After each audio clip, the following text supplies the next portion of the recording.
Matthew Stafford has been a class act for the Detroit Lions, putting up consistent numbers year in and year out. The former Bulldog became the quickest QB in NFL history to throw for 45,000 yards. And this season, he threw for over 4,000 yards for the 8th time in his career, to go along with 26 touchdowns to just 10 interceptions. But the Lions haven't built a proper team around Stafford, both on the offensive and defensive sides of the ball. And that has led to the two sides mutually parting ways.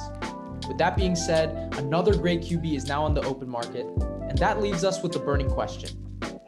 Who's going to trade for him? Hello, everybody. My name is Anish Gupta from the Cold Hard Truth podcast, bringing you the cold hard truth on all things football. So today we are going to be diving into which are the 5 teams that could trade for QB Matthew Stafford.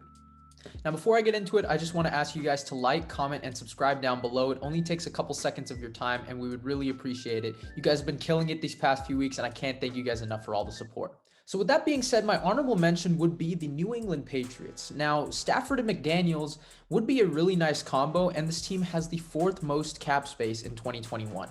Now, obviously, Cam Newton hasn't been the answer.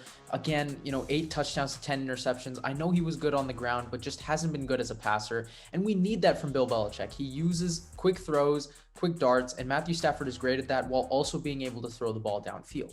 Again, they have some developing talent with Jacoby Myers. They still have Julian Edelman, Sony Michel, and James White. They have a young O-line, which might incentivize Joe Thuney, offensive guard, to stay. And Matthew Stafford could be a really good bridge quarterback. Now, they can use that 15th pick on an important skill position if it is not used via trade. So I propose maybe 2 second-round picks or a future first in 2022, and they can use that 15th pick on a skill position such as Gregory Rousseau from Miami. So at number 5, I'm going to go with the Carolina Panthers. Now, the Carolina Panthers have been okay. Again, they played spoiler a little bit this year, and they just couldn't really get it done late in games. Obviously, we saw the game against the Chiefs where they lost by 2. They played well against the Saints. But I think they're expected to go after Deshaun Watson, according to recent reports. This is why the Panthers are pretty low on my list. But Teddy Bridgewater just couldn't get it done. 15 touchdowns in 15 games, so I believe 11 interceptions. And just think about it, though. Imagine Matthew Stafford with running back Christian McCaffrey, who obviously didn't have the best year last year due to injury, but he comes back fully healthy, and an insane receiving core with DJ Moore, Robbie Anderson, and Curtis Samuel. Now, one of them is going to have to go, and I propose it'll probably be Robbie Anderson, which is because Curtis Samuel will be a little bit less expensive.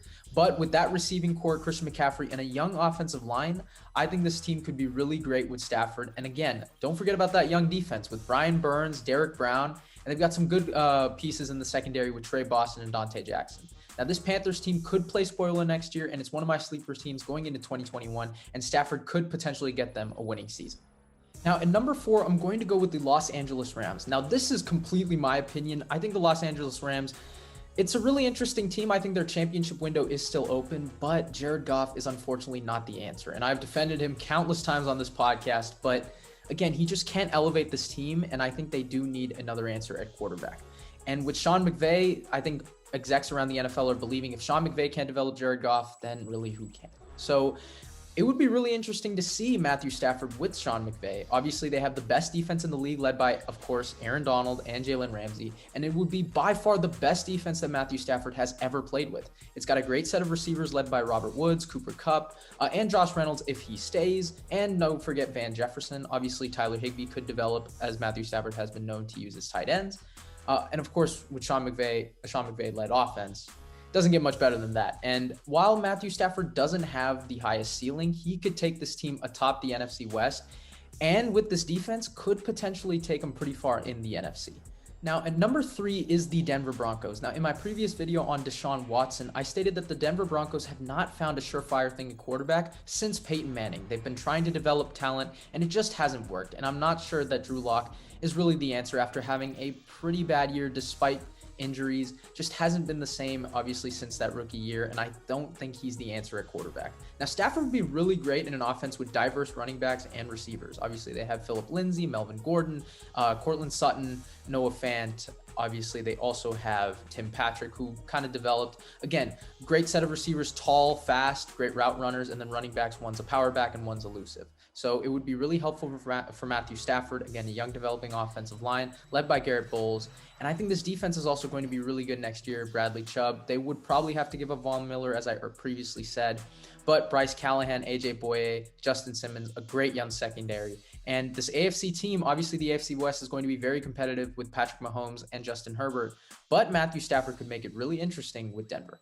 Now, at number 2 is going to be another AFC team. It's going to be the Indianapolis Colts. Now, obviously, I have 2 AFC teams on this list because the Lions are probably not going to trade them to the NFC, but the Colts is the best fit here because, again, he goes to a team that is a QB away from being not just a playoff contender, but a Super Bowl contender. Rivers wasn't the best quarterback. He just couldn't elevate this team, as I was saying, with these other quarterbacks. And like I said previously, Frank Reich has turned Carson Wentz into an MVP.